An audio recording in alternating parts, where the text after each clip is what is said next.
Hey, if you're new to my channel, then consider liking and subscribing. It would really mean a lot to me, and honestly, it'd make my day. If you already did, thank you so much.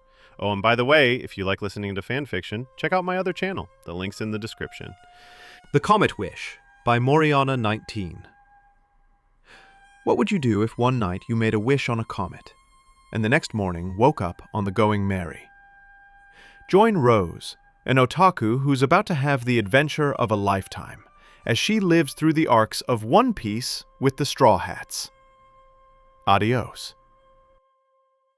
Chapter 37. The first day of training in observation hockey has begun for Ace and Luffy on Rusukaina Island as they stand in front of Rayleigh waiting for instructions. Alright, in order for you guys to learn how to sense the presence of others, you need to learn how to not rely on your eyesight. He walks up to the boys with two blindfolds and wraps them around their heads. After securing the blindfolds, he continues while grabbing a stick. I'm going to spar with each of you while you're blindfolded so you can learn to sense my movements. Ace, you go first. Ace nods as he steps forward and gets in a stance. Ready, Rayleigh? He grins while infusing his stick with armament hockey. Yup, I'll try not to be too rough. And remember, you can't use your devil fruit powers. He nods with a smirk. Like I need them. He charges at Rayleigh, who easily dodged, then whacked Ace in the back of the head with the stick. He chuckles while watching Ace get up. What was that about, like I need them? He grits his teeth as he keeps trying to take a swing at Rayleigh, who is easily dodging while hitting him with the stick. Luffy lifts his blindfold to watch the fight and chuckles. Rayleigh turns to Luffy. Don't laugh, Luffy, you're nay. He was cut off by a punch in the face courtesy of Ace and was knocked to the ground. Ace smirks while Rayleigh looks at him in shock as he gets up. Hope I wasn't too rough. Rayleigh smirks. No doubt his cockiness matches his father's. Not bad, let's see what else you got. He nods and charges at him and gives it all he has while taking in Rayleigh's blows. He keeps going until he was whacked in the gut by Rayleigh's stick and was sent flying head first through a tree. Ace sits up while rubbing his aching head and Luffy rolls over the ground while laughing. Xiao. He was whacked in the head by Rayleigh, causing him to rub the aching lump. I told you not to laugh. You're up next. Ace, watch and learn. Ace groans while taking off his blindfold and watches Luffy and Rayleigh's match. So Roger's first mate is this strong. He stares at the fight and waited for his turn to fight as the routine continued for the rest of the day. Later that night, the three men gathered around a campfire and started eating the meat that they caught earlier. Once Luffy finished eating, he started staring at the stars with an unreadable expression, causing Ace to follow his gaze. Since when were you a stargazer, Lou? He snaps out of his daze and grins. Rose kind of got me into it. He gets up and puts on his blindfold. I'm gonna go train for a bit. Rayleigh nods. Go ahead. Try not to overdo it. He nods as he walks off to face the animals in the jungle.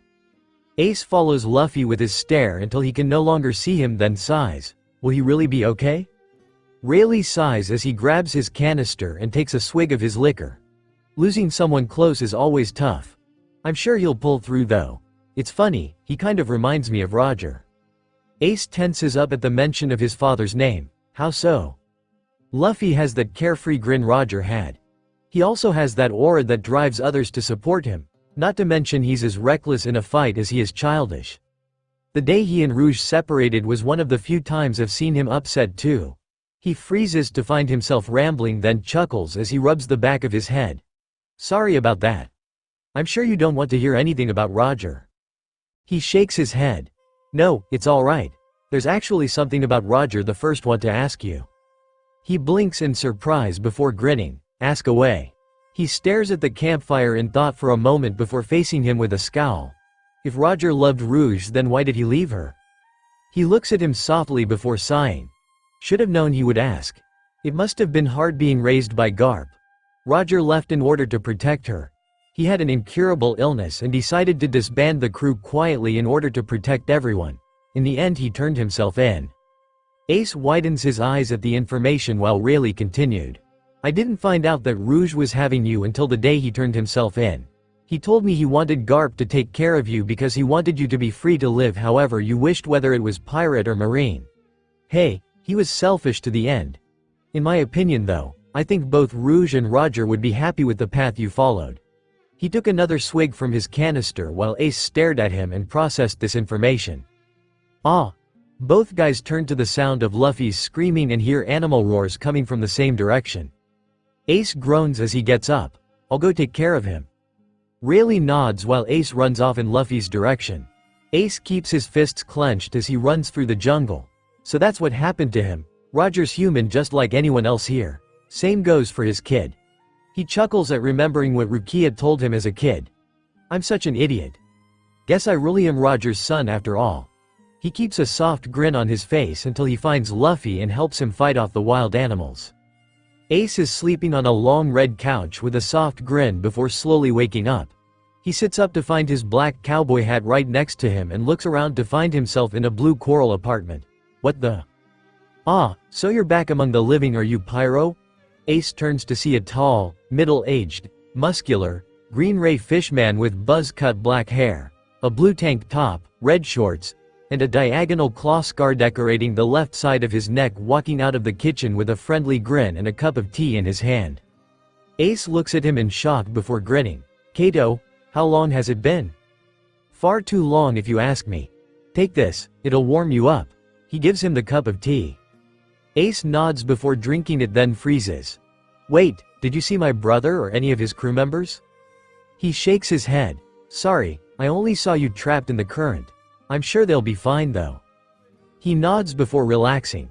Thanks for getting me out. So, what have you been up to? Just the usual shipwright stuff. What about you? I heard you disappeared after the war. I was training under Rayleigh in hockey along with my little brother. He whistles. Impressive. Speaking of little brothers, have you heard anything from Namur? He shakes his head. No, I was going to call the crew as soon as I reached the island. Why do you ask? I've been trying to contact him, but his Den Den Mushi has been disconnected. He widens his eyes at this, then gets up. Do you have one with you? I can try calling Marco. He nods as he gets his Den Den Mushi and hands it to him. Ace dials Marco's number, but there wasn't an answer. That's weird. Marco always answers his Den Den Mushi. Damn it, what the hell happened these past 2 years? Kato bites his lip. I don't think Namur or the other commanders were caught, or else there would have been an announcement. Still, I'm worried. Me too. What can you tell me about Blackbeard, Kato? Kato looks at him softly before taking a seat at the living room chair adjacent to the couch. You should sit down. You're not gonna like what you hear. Ace clenches his teeth before nodding and sitting back on the couch. Go ahead. After the war, Blackbeard invaded half of Whitebeard's territory and took over. If Big Mom hadn't taken Fishman Island first, we likely would have been under his control. Later on, he took Whitebeard's place in the Yonko. Right now he's traveling the New World with a fleet almost as large as Whitebeard's. I'm sorry, Ace. Ace kept his fists clenched during the whole story. This can't be happening, and Big Mom's controlling the island. He ran a hand through his hair in frustration, then froze. What about the new Fishman pirates? Kato widens his blue eyes in shock, then sighs. I'm surprised that you heard of them. They've taken over the Fishman district. They tend to attack only humans, but they don't take kindly to fishmen who sympathize with humans either. Why do you ask? We had a run-in with them BTHE current. They told us to either join them or die. His eyes widen at this. Damn it, that explains why there haven't been as many humans in the port town as there usually is. He runs a hand through his hair in frustration. I still have some connections with the Royal Guard. Even though I retired, I can still help out. He nods. Poor guy, he cares about Fishman Island more than anyone. He sighs when a question pops up in his head. Do you know anything about what happened to Jimbei? He's okay. After he resigned from the Shichibukai, he and the others from the Sun Pirates weren't allowed to stay on the main island anymore. He's hiding out at the sea forest. I let him know about the things that happen on the island. I can take you there if you want. He slowly nods before getting up and grabbing his hat. I have to see what's happened for myself. He places his hat on before meeting Kato at the door. Thanks, Kato. Don't thank me yet. We need to get you through the town. They walk out into the port town Coral Hill, where mermaids are surrounding the guards and the three princes. One of the fish guards look at them in shock. You're saying that mermaids have been kidnapped at the cove? Tara nods. One of those mermaids was Lizzie. It has to have been that perv Rose warned us about. May nods. Please, you have to find him. Ace looks at them in shock. Rose warned them about a perv? Was it the mudman we locked in a barrel? Kato pats him on the shoulder, causing him to snap out of his thoughts. What's the matter, Ace? You know the girl from another world that was stabbed at the war? She's alive and is on the island. What? He nods. I think they're talking about her right now. He and Kato turn their attention back to the crowd. The guard shakes his head at the girls. You girls know that Windrider Rose is not like other humans. She's the demon that invaded the war 2 years ago. What makes you think she didn't tell you about the barrel in order to lure you into a trap? May shakes her head. She wouldn't do that, she was really helpful to us. Another guard looks at her in confusion. Helpful how? May looks at them nervously. Well, I can't let them know Tara, Lizzie and I are looking into the comet. Another mermaid floats up on her bubble. Does that matter? We don't think the kidnapper was with Rose and the other Straw Hats. After all, they're Cammy's friends. He shakes his head. They could have threatened her. At any rate, the fact of the matter is that the only ones seen in the vicinity were the mermaids, royal guards, the defeated ruffians from the Fishman district and the Straw Hats. Even if the outsider did warn you, it's more than likely that man was a part of the crew and was following a plan to kidnap you. Humans always act nice in the beginning only to kidnap mermaids and escape. There's nothing different between those pirates and the ones we're dealing with. Another guard nods in agreement. All humans have motives to kidnap mermaids, and the demon girl is no exception. This was all probably her idea. You can't trust any of them. Ace clenches his fists as he starts walking up to the crowd, but Kato holds him back, half drags him away from the crowd and into an alley where they can't be seen. You can't be doing anything stupid, Ace. He's insulting my brother's crew. What do you want me to do? Look, take it easy. The Mermaid Cove is on the way to the sea forest. If the kidnapper really isn't a part of the crew, then he's more than likely to still be there. Ace widens his eyes at this before nodding. That's a good idea. Let's get him before anyone else gets hurt and clear their names. Kato nods as they start heading out while Fukaboshi swims up to Madame Shirley, who's sitting on a sea sponge trying to calm herself down from the vision she had after Luffy's group left. Madame Shirley, please tell us what you saw. She slowly nods while lightly panting. I knew I shouldn't have looked into the crystal ball, but I felt something from the Straw Hat Boy that made me want to look into his future. That was when I saw it. Straw Hat Luffy is going to be the one to destroy Fishman Island. Are you absolutely certain? She slowly nods as she takes a glass of water from one of the mermaids. Yes, it was beyond a doubt the truth. Fukaboshi nods. This is unfortunate. I had intended to meet his crew as honored guests for saving my sister's pet, but it's clearly not the best decision to allow them to roam freely. We need to take protective measures before more innocent people get hurt. Brothers, guards, please come with me. Both Momboshi and Ryuboshi follow their brother along with the guards, while the mermaids and citizens of Fishman Island are left to their increasing worries. Kato and Ace manage to walk out of the town without causing a scene and caught a fish taxi to head to the Mermaid Cove.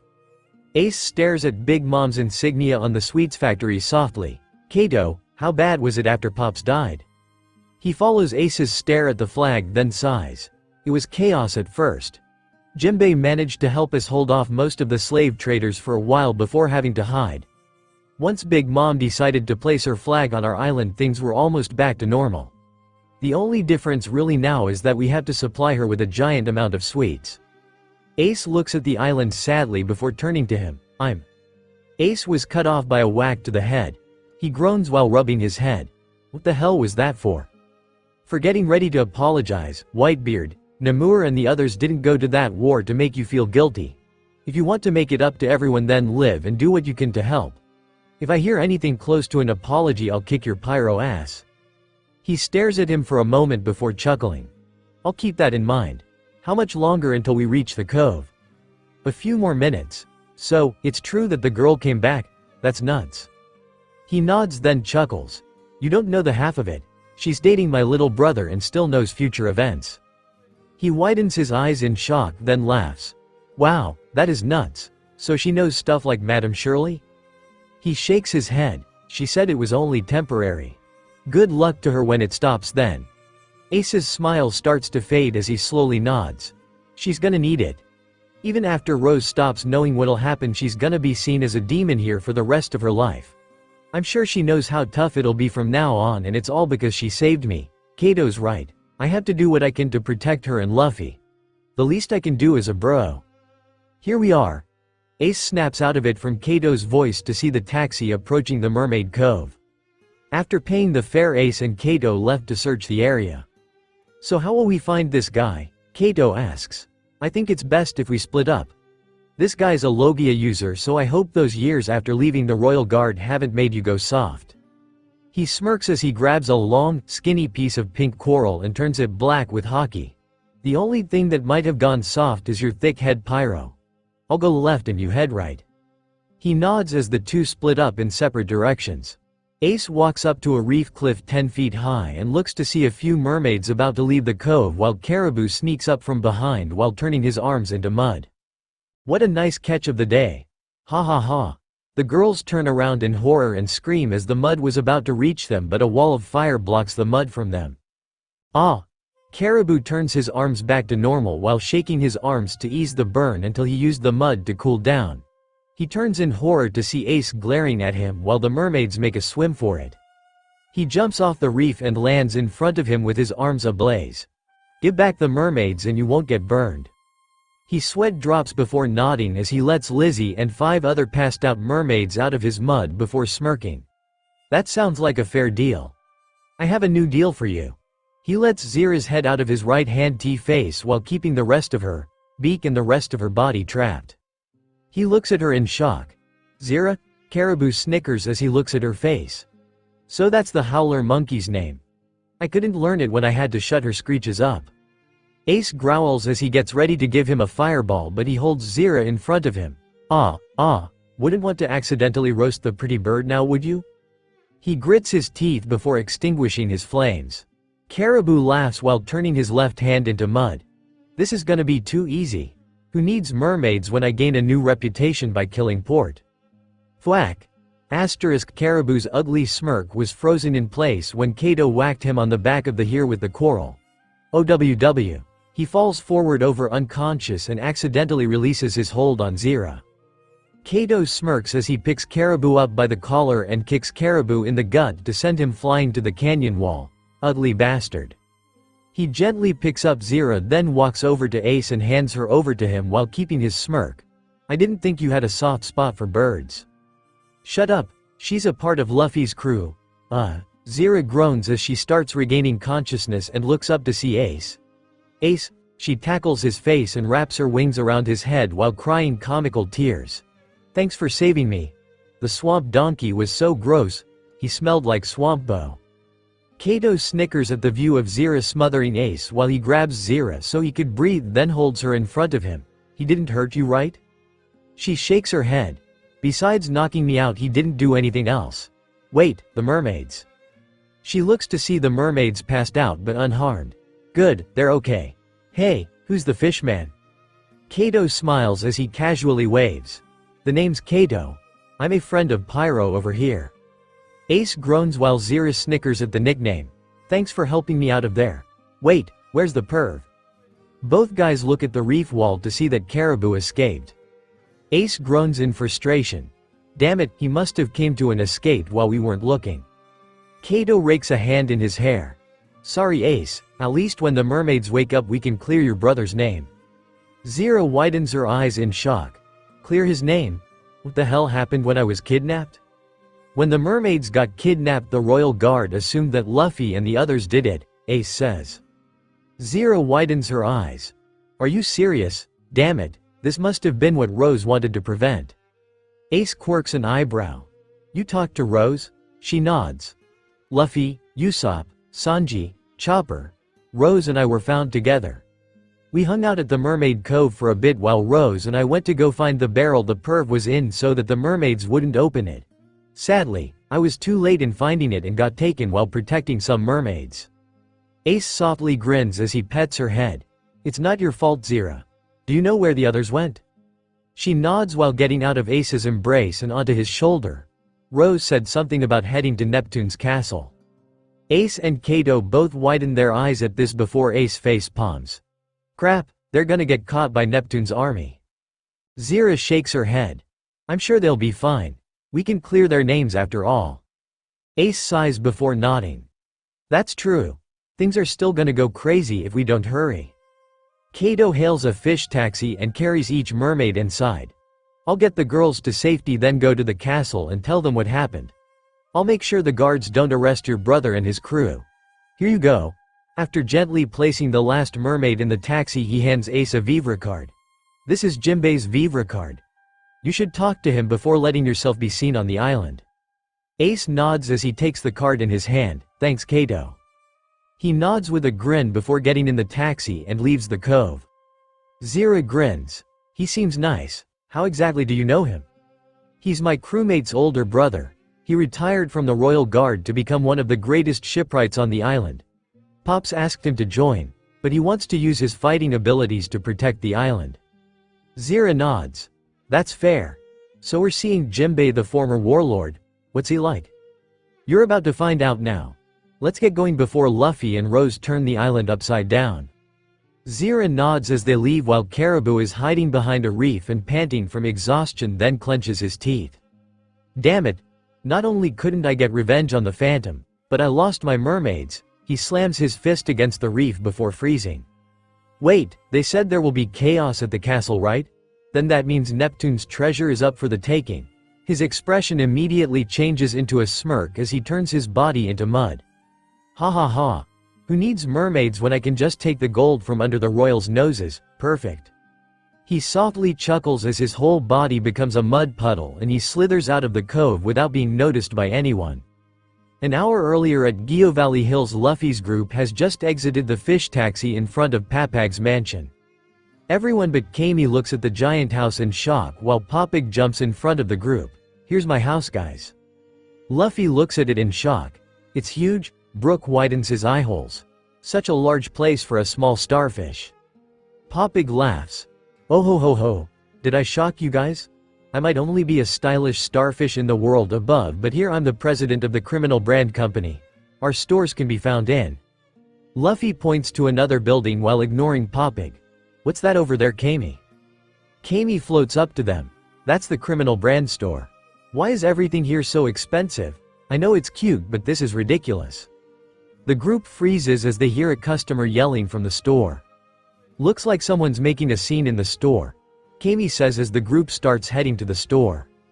Usopp widens his eyes. Hold on, was that voice who I think it was? Rose nods. You guessed right. She opens the door for them to find Nami complaining to the sales representative at the register with a large pile of clothes in front of her. Listen here, I'll pay 10,000 belly and nothing more. The sales representative raises his arms defensively. Please be reasonable, miss, that's under half the price. Usopp's sweat drops. Why am I not surprised? Luffy and Kami wave as the group approaches them. Hey Nami. Luffy says. Kami floats up to Nami. Hi Nami-chin. Kami turns to them. Kami. She hugs her while the sales representative runs up to Papag in desperation. You have impeccable timing, Monsieur Papag. We have a problem, you see. Kami cuts him off as she goes up to Papag and pulls his cheek. So this is your shop? What's with these prices? He groans as he tries to get out of her grip. You see, it's a luxury designer brand and I'm a famous designer, so. Bring them down. Oh come on, he groans as he finally frees his cheek. Look, forget the prices. I owe you guys for what you did 2 years ago, so you and the others can take whatever you want free of charge. Nami's scowl immediately changes to a smile with stars in her eyes. Really? Great. She and the others except Rose run around the store to grab what they want. Papag turns to her curiously. You don't want anything? She shakes her head with a soft grin. Thanks for the offer, but I'm fine. Besides, there's nothing left to take. She points to the giant bags that Luffy, Nami, Usopp and Brook are carrying on their backs. Kami grins at them. Wasn't that nice of him? Nami nods while the sales clerk looks at Papag nervously. Monsieur Papag, the store is empty. Papag's eyes bug out in shock. Haven't you guys heard of restraint? Rose giggles when they start hearing yelling outside. Brook blinks in confusion. What's going on? One of Papag's other employees runs up to them. Monsieur Papag, it's terrible. He looks at him in confusion. What's wrong? Something's happening. He twitches an eyebrow in irritation. That's not an explanation, Wout. Just come outside. The group follows him outside to see a whale floating down from the sky. Luffy looks at him in shock. Whoa, the whale's huge. Poppig looks at it in shock. He came here from the palace? Nami looks at him in confusion. Who's here? Rose grins. King Neptune. What? The crew looks at her in shock while Poppig, Kami, and the other fishmen look at the descending whale in fear. I've never seen him in person before, Kami says as she goes behind Rose while a giant muscular merman with a fluffy white beard covering the lower half of his face lands on his whale in front of the group. Usopp looks at him in shock. That's one big merman. Brook nods. I think I prefer mermaids over mermen. This shaggy old dude's the king? Luffy asks, causing Poppig to pull his cheek. Show some respect. The surrounding fishmen look at them nervously while the shark Luffy saved from Tsurume swims next to Neptune. Megalo turns to him. Megalo, you sure these are the humans in question? He nods. Nami looks at him in shock. Isn't that the shark Luffy made Tsurume cough up? Rose nods. He's Princess Shirahoshi's pet. Nami looks at her in shock. Are you serious? Yup. Neptune nods as he turns to the crew. Straw Hat humans, I invite you to join me at my palace to thank you for rescuing my daughter's friend. Kami and Poppig look at them in shock while the others nod. Luffy steps up with a toothy grin. Sounds good to me. Megalo lands in front of the group and they climb aboard before both the whale and shark make their way to the palace. Neptune chuckles as everyone looks around in excitement. Ho ho ho, be careful not to fall now. Rose nods as she sits right behind Luffy. I'll make sure no one falls. He nods. I want to thank you all again for rescuing Megalo.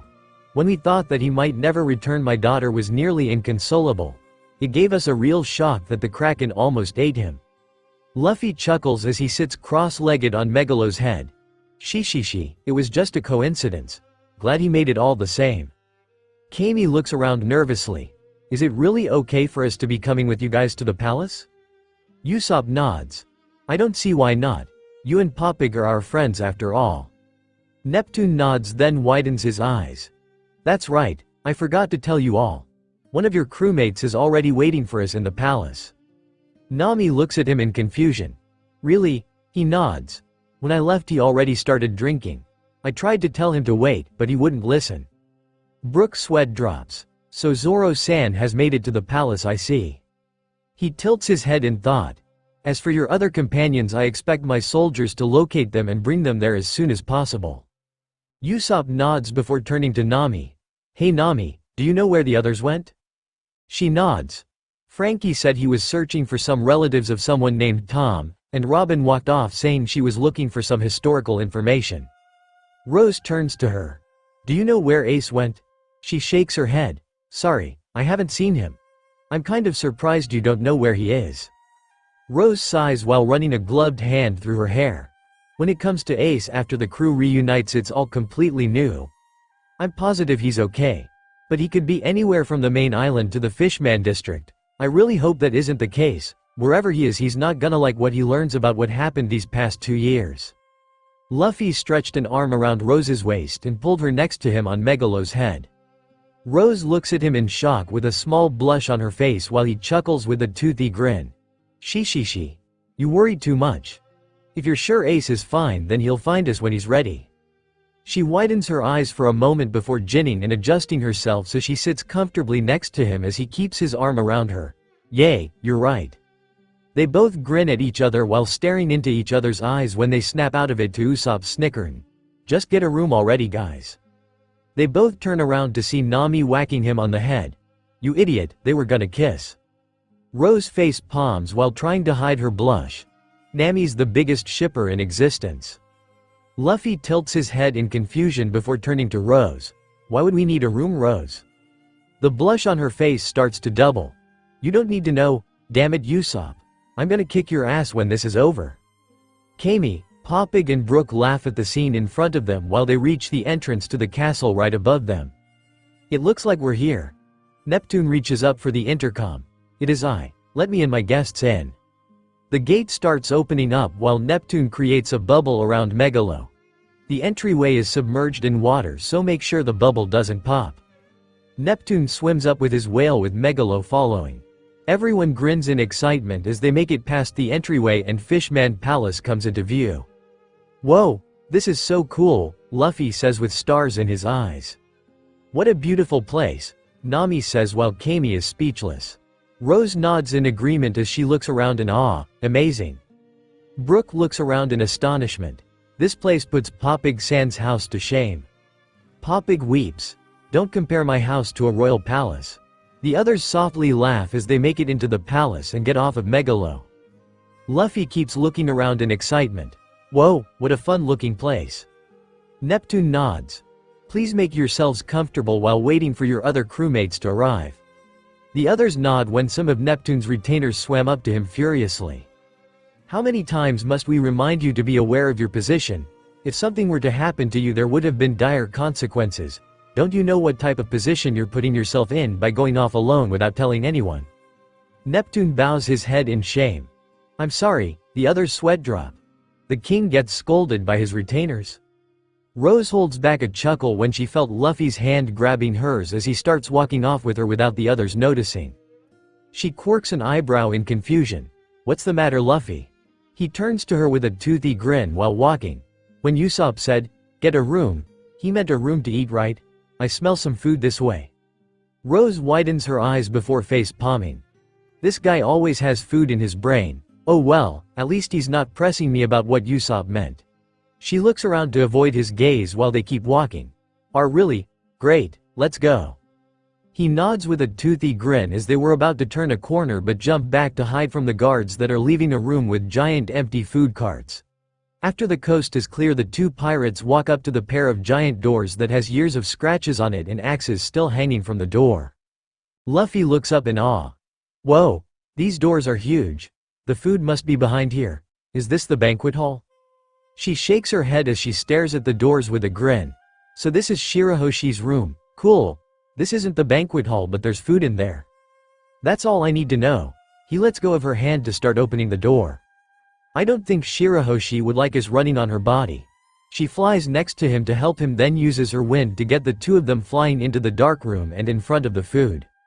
Luffy looks at the food in excitement. "Awesome. Hey Rose, do you know if there's a light around?" "Who are you two?" Rose and Luffy turn in shock to see a giant cute pink-haired mermaid turning on the light and staring at them with tears in her eyes. Rose stares up at her with wide eyes. "Wow, I knew Shirahoshi was big but I didn't expect this big." Luffy looks at her in shock. "Whoa, it's a giant mermaid." Tears keep building up in Shirahoshi's eyes as she tries to glare at them. "Identify yourselves.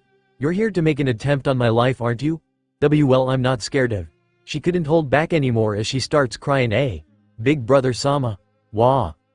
Luffy raises his hands defensively.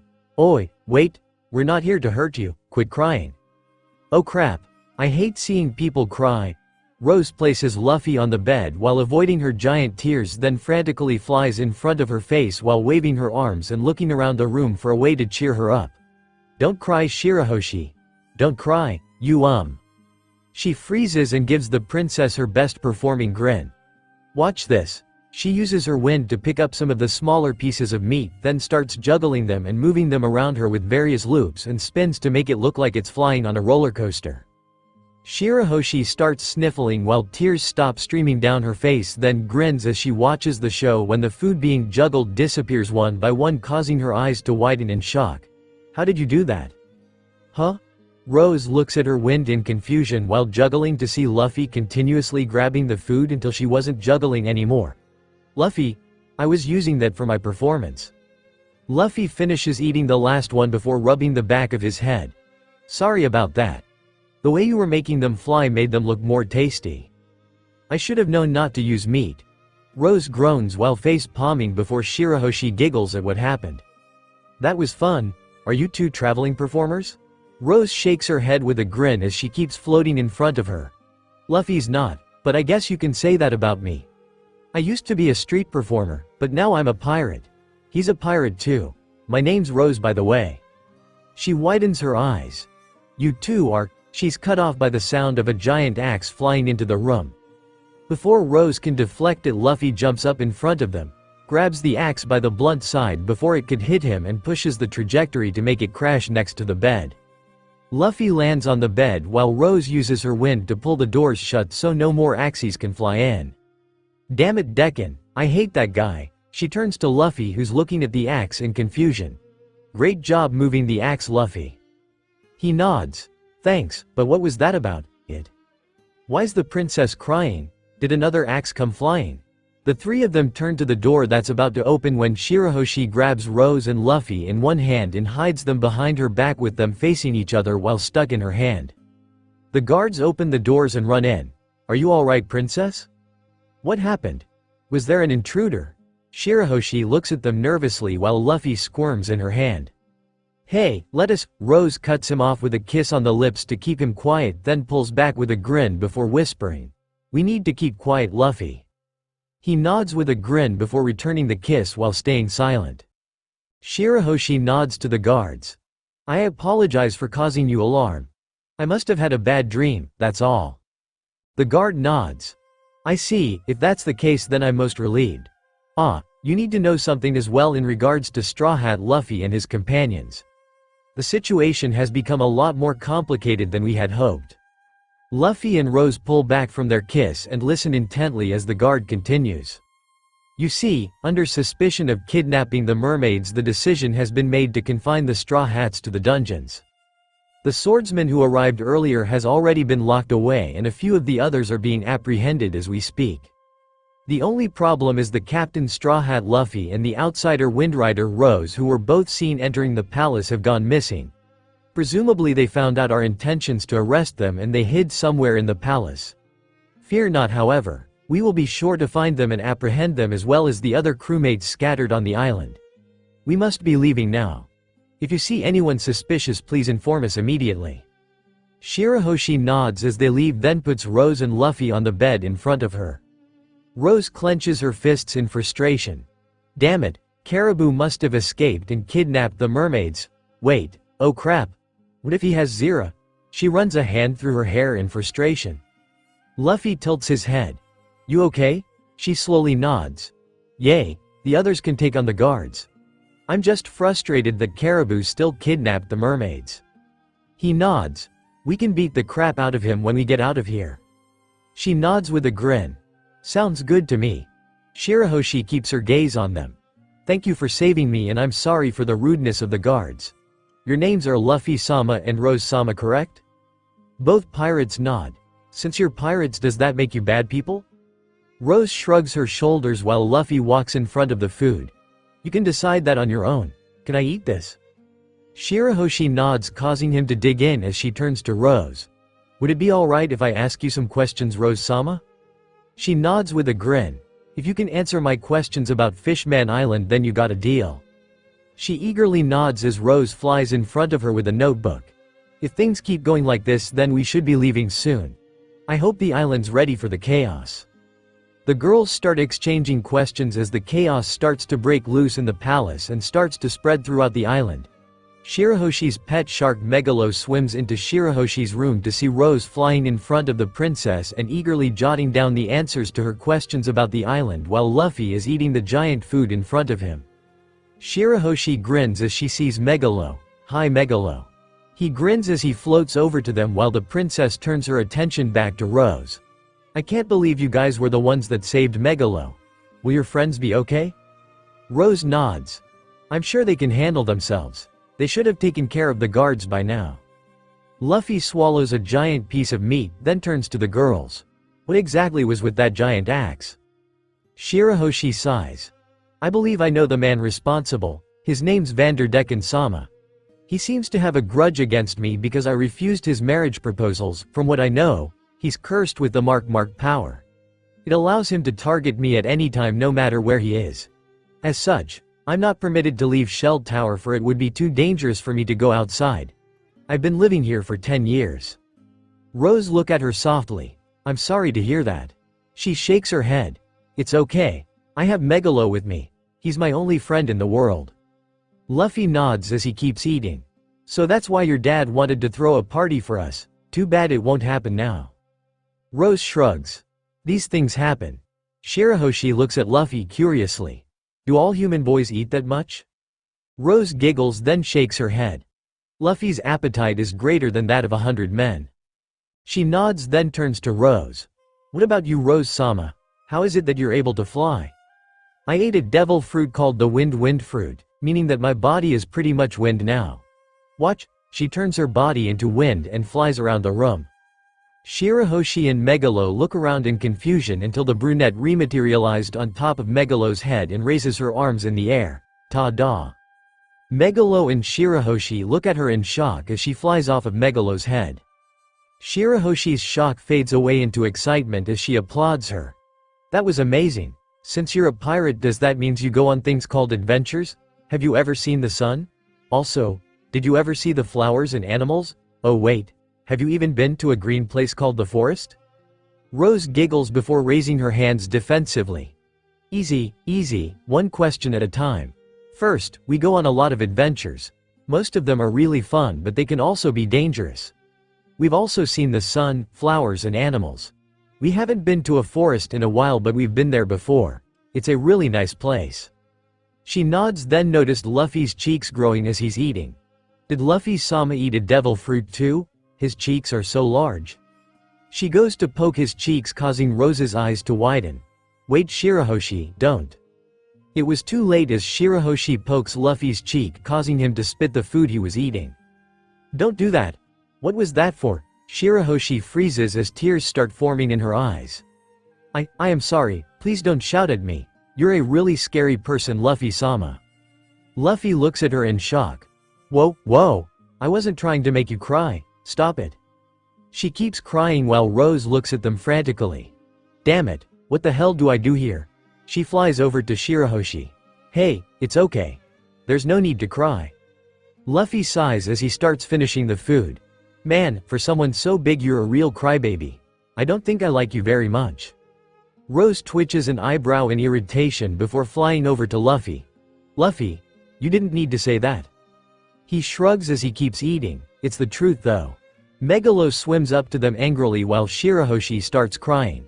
That was so mean. You really are a bad person, Luffy-sama. Please leave, both of you, wah. Luffy ignores the tension as he finishes the last of the food then grins at Shirahoshi. Phew, that was good. Thanks for the food. Still, I'd hate to stay here for 10 years. Hey crybaby, is there any place you want to go? The princess keeps tearing up as she looks down at them. Well, of course, there are many places I want to go, but... Luffy nods. Let's go somewhere then. If anything comes flying at you, I'll send it flying right back, so come on. She looks at him in shock. I couldn't possibly do that. Rose grins as she flies up. Why not? We promised to bring you back safely, and since your dad wants Luffy and I arrested anyway, we'll take the blame. Is there someplace you want to go? Shirahoshi looks down nervously before facing them. I would like to go to the sea forest.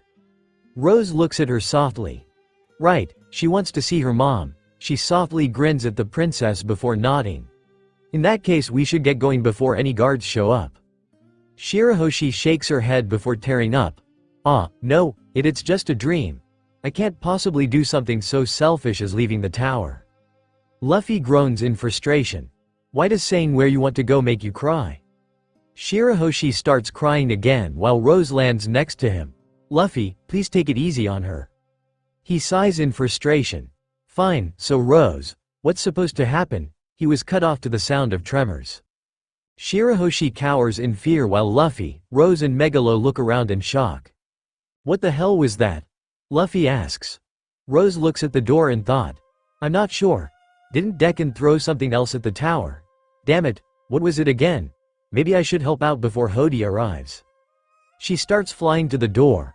I'm gonna go make sure the others are okay. Wait. Rose and Luffy turn to Shirahoshi's voice, who's looking at them nervously. I've always longed to go to the sea forest, but everyone tells me that it's too dangerous for me to leave, but if you both come with me I'll feel safe. Luffy-sama. Rose-sama. Will you both please take me out of here and protect me? Luffy nods. Yay, leave it to me. He turns to Rose with a carefree grin. The others are gonna be fine, right Rose? So just come with us. Rose runs a hand through her hair in thought. They do manage to escape in the end, but... Please come as well, Rose-sama. I feel a lot less scared with you. Shirahoshi stares at Rose with big teary eyes, causing her to sweat drop before sighing. Damn it, I can't say no to puppy dog eyes like that. She raises her hands in defeat. Alright, I'll head out with you guys. Shirahoshi brightens up at this while Rose looks at the door. Everyone does escape in the end, so I guess it'll be fine. If the place is gonna flood, then I can't do much as a devil fruit user anyway. Luffy nods as he looks up at Shirahoshi. It's gonna be tough to leave the tower without going unnoticed since you're so big. Shirahoshi looks at him nervously. I'm sorry. He chuckles. Don't worry, I got a really good idea to get us out of here, Shishishi. Rose blinks in surprise before chuckling. I know exactly what you're thinking, Luffy, and it's a brilliant idea. We should do it now before anyone tries to open the door. Shirahoshi and Megalo look at them in confusion before the two pirates turn to them and discuss the plan. 10 minutes earlier in the main hall of the palace, Kami and Popig watch in utter shock as Nami, Usopp, Brook and Zoro defeated Neptune and the royal guard and tied them up. What did you guys do? Kami asks. Popig looks at them in horror. There's no way we're getting out of this alive. Usopp turns to Zoro in irritation. I don't care what you say, this is too far. Brook nods. I agree, you should show a little penitence. You guys were the ones that started the fight. We're all guilty here. I was planning for us to run, Usopp says. Zoro groans in irritation. There's nothing we can do about it now, so quit complaining. What kind of excuse is that? I kept telling you that we needed to run. How do we run from an underwater palace? Besides, Luffy and Rose were with you guys, right? Where are they? Brook widens his eye holes in realization. That's a good run off to? Nami sighs as she runs a hand through her red hair. How did a simple day of shopping turn out like this? She walks up to one of the tied-up guards who's looking away from her, so she grabs his face to look him in the eye. We're in a real hurry, so will you please tell us where the treasure is stored? Usopp turns to her in irritation. Will you stop that? Nami turns to him innocently. Huh? Why? Quit the innocent act. If you're going to ask them something, ask them where Luffy and Rose are. Zoro huffs as he sheathes his swords and crosses his arms over his chest. At any rate, we can't stay on the island now. Where's the Sunny? We need to round everyone up and get out of here. Usopp shakes his head. The coating was torn off when we entered the island. We have to get a new one. Nami nods, then looks at the log pose and sees the needle spinning. The log pose has been acting strangely ever since we got here. It hasn't shown any signs of setting. The tied-up advisor widens his eyes. You hope to travel with a simple pose such as that one? You pirates truly are ignorant.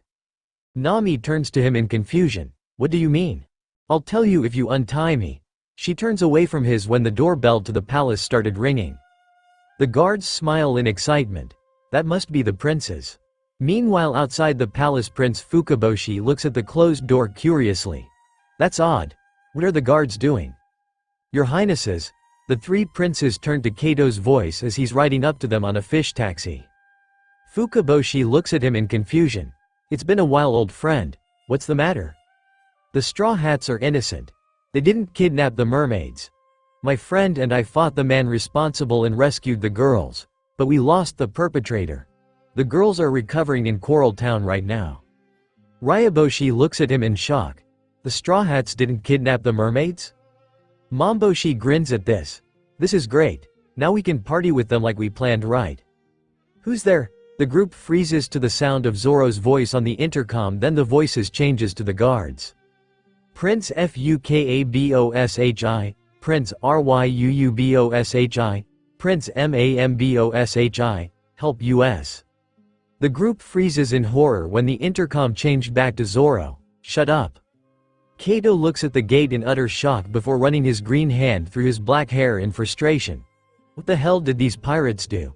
Just when we had their names cleared. Fukaboshi swims up to the intercom. This is Fukaboshi. What is happening in the palace? I request that the connecting way be lowered. Sorry, but we can't do that. Am I speaking to a member of the Straw Hats? The voice on the intercom immediately changed to Neptune's voice. Fukaboshi, that man is the three-sword-wielding warrior of the Straw Hats, the pirate hunter Zori. It's Zoro. Zoro clears his throat before continuing. You heard that right? We have a large number of hostages including your father. If you want them back unharmed, you better prepare us a way out of here. Our demands are simple. We want you to bring our ship the Sunny here, fully coated, along with the rest of our friends. They consist of a creepy woman, a robot, a raccoon dog, a talking bird, a blonde pervert and a freckled pyro. Fukaboshi clenches his fists before speaking. Very well, we will meet your demands and arrange it so that your crew leaves as quickly as possible. In return, every hostage must be left unharmed. Momboshi turns to him in shock. But brother, he shakes his head. There is no other way around it. If they leave quickly, then we won't have to worry about Madame Shirley's vision. Kato sighs. I know where to find the talking bird and freckled pyro, I'll go get them right now. The three princes nod as the fish taxi drives off to the sea forest while Fukaboshi turns his attention back to the intercom. May I say one thing, Zoro? He hums a response, causing Fukaboshi to continue. It saddens me that I must do this in a situation such as this, but I cannot allow my debt to Jimbei to go unpaid. I have a message for Straw Hat Luffy from former Shichibukai Jimbei. I was instructed to pass it on upon arrival on this island. The message consists of 2 parts. Luffy isn't here right now, but we'll pass the message on. Let's hear it. The first part is, do not get into a fight with Hody. The second part is, I await you in the sea forest. I'll make sure he gets both parts. Then we will return with your demands as soon as possible. Fukaboshi turns to his brothers and the army. Let's go. We need to find the Straw Hats and their ship as quickly as possible. They nod as they drive away to search for the crew members, while back in the main hall of the palace the crew and the hostages are starting to hear noises up at Shell Tower. Neptune widens his eyes in horror. What the Deccan spears? Are there any guards with Shirahoshi? One of the guards shakes his head. No, all the guards have been captured. Neptune turns to the group. Pirates, go check on the princess's safety. Zoro quirks an eyebrow. What are you talking about? My daughter is at Shell Tower at the northeastern edge of the palace. You must hurry. Zoro huffs. Why'd I have to take orders from my hostages? Silence. Usopp, Kami, Popig and Nami jolt at Neptune's yelling as he continued. Shirahoshi is my only daughter, and under unfortunate circumstances her life is under constant threat. If anything happens to her because of you, I will hunt you to the ends of the ocean. Brook widens his eye holes at this before grinning in excitement. So you want us to check on the mermaid princess? He starts running out of the hall in excitement. Allow me to be of service, your majesty, yo-ho-ho-ho. The minister looks at him in horror. Did we just put the princess in even more danger? Wait a moment, skeleton. Brook stops to one a seahorse fishman guard's voice. I won't ask you to untie me, but please take me with you. The tower is my responsibility. If anything were to happen to the princess, I would soon die 1,000 deaths. Brook looks at him in thought for a moment before picking him up over his shoulder and running. You like her, don't you? He blushes as he looks at him in shock. That's preposterous. Wait, Brook. The musician ignores Usopp's yelling as he leaves the room and headed towards the tower. Mermaid princess. Are you alright? Brook calls out when they stop in horror at the doors to see various dead and half-dead human pirates that were thrown at the door. The guard looks at them in horror. Vanderdecken went from throwing axes to throwing human pirates at her? Brook turns to him in shock. Vanderdecken did this? Wait, some of them are recovering. The guard widens his eyes as half of the pirates start to regain consciousness. This is bad. The princess and king are in danger. Full speed ahead, shark. To the sea forest. Everyone widens their eyes at Luffy's voice when the doors open to Luffy and Rose riding on an overstuffed Megalo's head. Rose grins in excitement as she pets Megalo's head. You're doing great, Megalo. Shirahoshi, just hang on until we leave the palace. Shirahoshi keeps quiet as she stays in Megalo's mouth while he swims out of the palace as fast as he can, causing them to be too far to hear Brook's call. Luffy-san. Rose-san. Where are you going? The guard yells out in shock. What is the meaning of this, Megalo? How can you leave the tower doors open? Wait, the princess. Skeleton. Go into that room and see if the princess is okay. Brook nods as he runs into the room but freezes when he goes in to see the room completely empty. Ah, Shirahoshi's gone. This is terrible. It must be a kidnapping. My friends wouldn't have. Brook quickly turned around and unsheathed his sword to block the surrounding pirates' attack. Just tell us where the switch is and we won't hurt you, one of the pirates say, causing Brook to look at him in confusion. What are you talking about? The guard looks down at him. Just run back to the Hato, report this to the king right away. I have a bad feeling something worse is coming. Brook sighs as he gets ready in a stance. What can be worse than this? He charges through the crowd to make it back to the others in order to tell them what happened. Ace and Zira were following the direction the Vivre card was pointing to in the middle of the sea forest when they saw a familiar ship straight ahead. Is that the Sunny? Zira flies ahead to confirm her suspicions as she lands on the deck next to Frankie. Glad to see you found the ship, Frankie. He lifts his sunglasses and grins at Zira. Hey there, Zira. Did you come here alone? She shakes her head. Ace came here with me. She points her wing to Ace, who's approaching the ship and waving at them. Hey Frankie, how's the ship? It doesn't look too damaged from the current, but we're gonna need a new coating. Thankfully I found my old teacher's brother who can help us. A red white-haired merman floated toward him and waved his webbed hand for him. Hey there, the name's Den. Ace waves, then looks down at his Vivre card. Have you guys seen Jimbei around here? He's over there, bro. Frankie points to a clearing right next to him where Jimbei is sitting in front of a big beautiful grave and completely focused on the grave. Ace widens his eyes at the grave, causing Den to explain.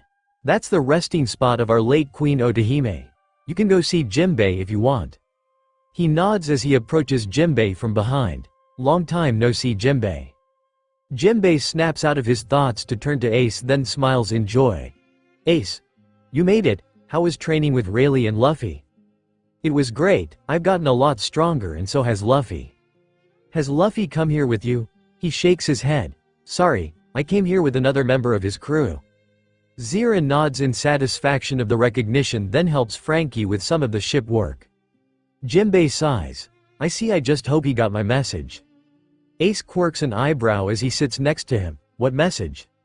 I sent a message for him to meet me here and to not get in a fight with one of the pirates here.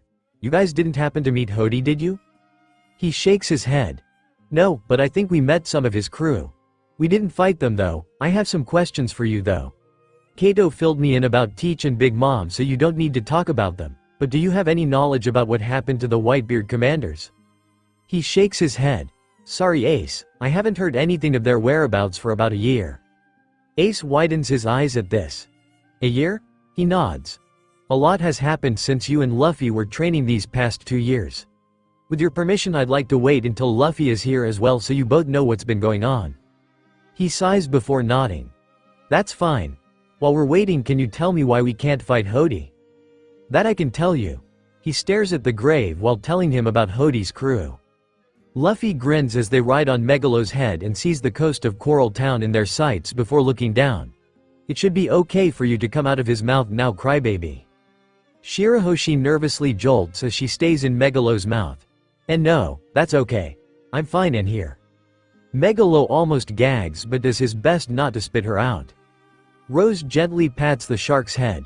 Just hang on a little longer, Megalo, you're doing great. He slowly nods while Luffy turns his attention to Shirahoshi.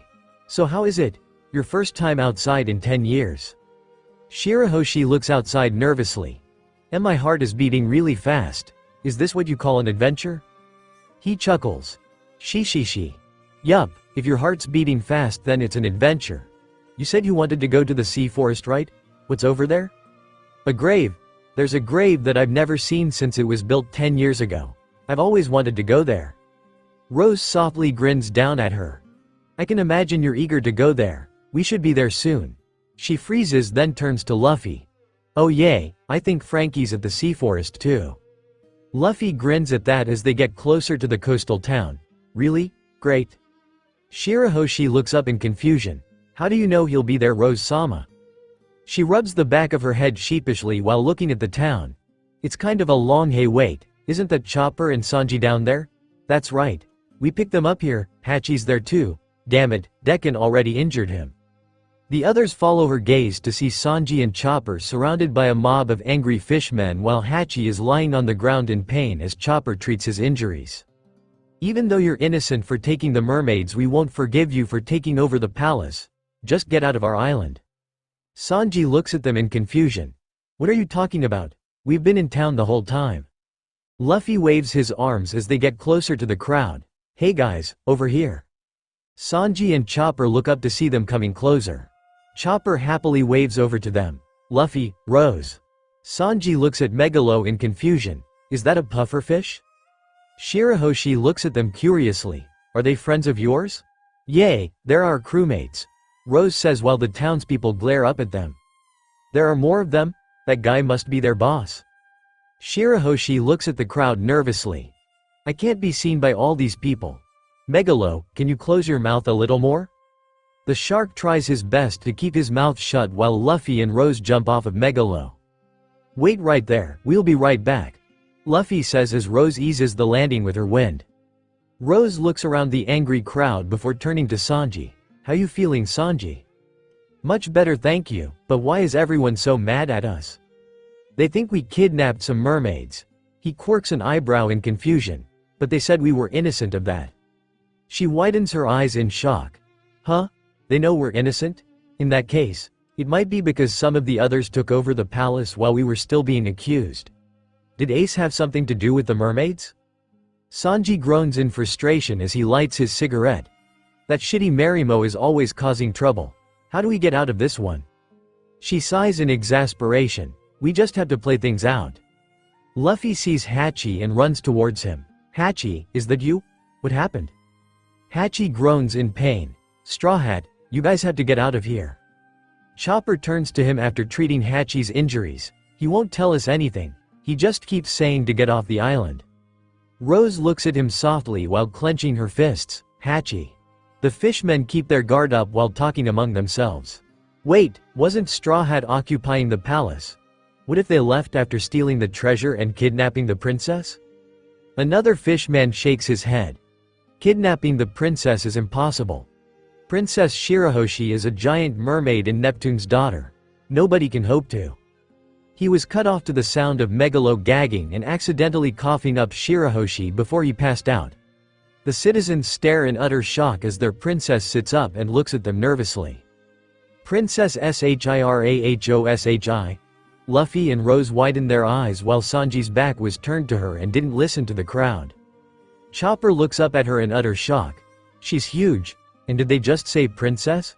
That's the mermaid princess? Sanji quirks an eyebrow in confusion. Is there someone behind me? Chopper jolts as he raises his arms up. No, Sanji, whatever you do, don't turn around. The fishmen recover from their shock to glare at the pirates. They kidnapped the mermaid princess. Rose raises her hands defensively. Hang on everyone, this isn't what it looks like.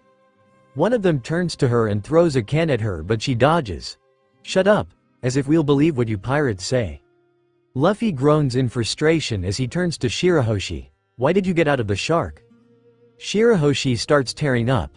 I am so sorry, Luffy-sama. Please don't be angry, wah. The fishmen look at him in Rince's cry. Sanji widens his eyes as his back is still towards Shirahoshi. Everyone keeps saying princess. Wait, why you don't mean? Chopper waves his arms frantically. Don't turn around, Sanji. Are you telling the mermaid princess is standing right behind me? He starts tearing up while shouting. That's right, she's behind you, so don't turn around no matter what, Sanji. An ordinary mermaid was enough to nearly kill you. If you see the princess, you'll be dead for sure. Sanji smokes his cigarette while staying silent. The mermaid princess, the most beautiful of all mermaids that's said to rival even the pirate empress, is right behind me. How could I live knowing that I let this chance slip by? He puffs a smoke while showing a look of determination. Chopper, I'm sorry, but I choose to fulfill my dream and go to my death gracefully. Chopper jolts. I thought your dream was to find the all blue. Wait, don't do it. He jumps to stop him, but it's too late as Sanji turns around and freezes at the sight of the crying mermaid princess. Never in my wildest dreams would I imagine that she is such a beauty. Sanji practically felt his heart leap out of his chest as he turned to stone out of happiness. Chopper looks at him in utter shock. He turned to stone? Luffy ignored the scene and ran towards Hachi while Rose looks at Sanji in shock. Wow, he really did turn to stone. At least he won't nosebleed any. She snaps out of her thoughts when she sensed a bottle flying at her from behind and caught it before it could hit her, then turned to see the citizens ambushing the group and tied their arms and legs up. Hey, what's the big idea? Luffy struggles with the ropes while the crowd cheers. We got the pirates, don't take the people of Fishman Island lightly. One of them goes over to Hachi and glares at him. I remember you, you're one of Arlong's crew. You'll pay along with the pirates. Hachi stays silent while Shirahoshi looks at them nervously. Excuse me, it isn't like that, Luffy-sama and Rose-sama were. It's okay, princess, you don't need to fear, we'll make sure these criminals are executed. Rose sighs as she sits quietly while staying tied up. I could get out of the ropes right now, but that might just make them angrier. I'll wait until we're dealing with Decken. Luffy senses something off, then turns to the fishmen. Hey guys, something's flying this way. One of the fishmen glare at him. There's no point in trying to distract us with lies. Another fishman looks up and widens his eyes. Wait, there really is something coming this way.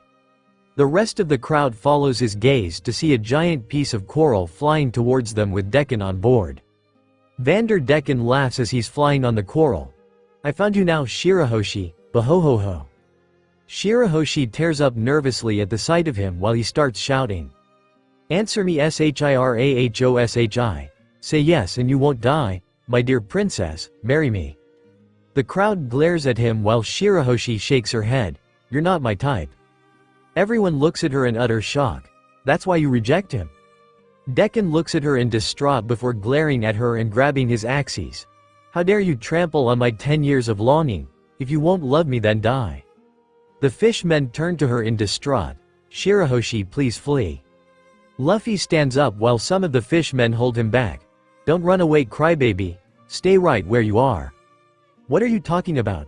Are you telling her to die? He shakes his head as he looks at Shirahoshi. If you go too far, I can't protect you. Shirahoshi looks at him in shock before nodding. Okay, I won't run. The crowd gets ready to attack Luffy. How dare you threaten the princess? Sorry guys, I don't have anything against you, but you're in the way. Luffy uses his conqueror's haki to knock out the surrounding fishmen, then jumped towards Decken's coral and destroyed it. The fishmen who are still standing looks at him in shock. Whoa, he's not even breaking the ropes. While the crowd was distracted by Luffy and Decken's fight, Rose used her logia abilities to phase out of the ropes and looks at Luffy's fight. Wow, Luffy's training really paid off. He's more badass than ever. She grins as she quietly unties Hachi, Chopper and Sanji's ropes and starts whispering. As soon as Luffy takes down the creep, we're bolting it. Chopper and Hachi nod while Sanji got out of his stone phase but is still drunk on happiness from seeing Shirahoshi. Rose lightly slaps Megalo to wake him up while Luffy is fighting Decken while still tied up. Gum Gum Jet Hammer.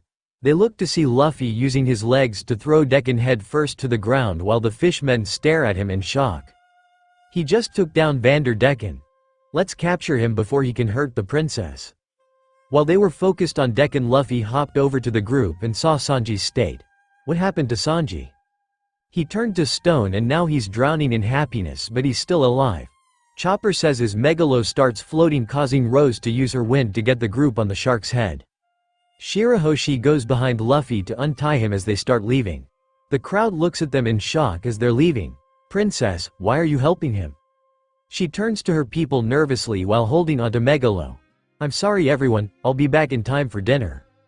The crowd looks at her in confusion as they swim away on Megalo.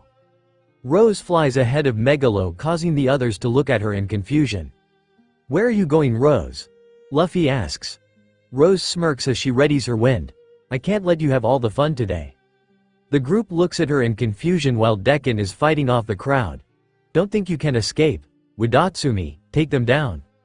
Wadatsumi surfaces from the town's coastline right in front of the group while Rose focuses her wind in her hands to create a wind orb rotating fast enough to cause it to look like a shuriken.